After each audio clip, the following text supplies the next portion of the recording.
News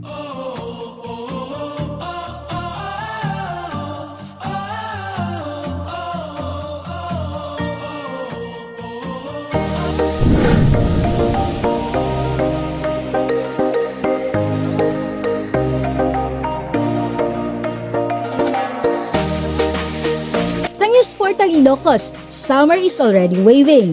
Iti pa nagturong tayo iti Pasuquin kang runaan iti barangay estansya wenno iti mabigbiga Seksi Beach ket narway at tao iti nagturong. Kuna dagiti nakasarsarita tayo turista ket sinulit da iti kaadada iti nasawa lugar tapno iti kasta ket makapag beach time da.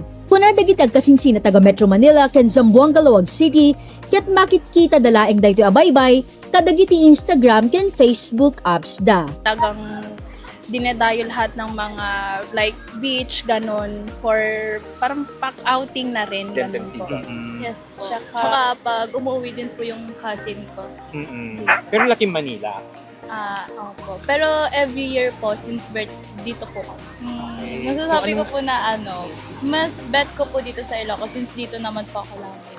Dito'y nakabantay dagiti tourism ambassadors ti Provincial Government of Ilocos Norte kadwada dagiti tri-agencies para iti Sumvac 2026. So far, there are numbers of visitors here at Seksi Beach, sir, and we're expecting a lot more tourists until afternoon.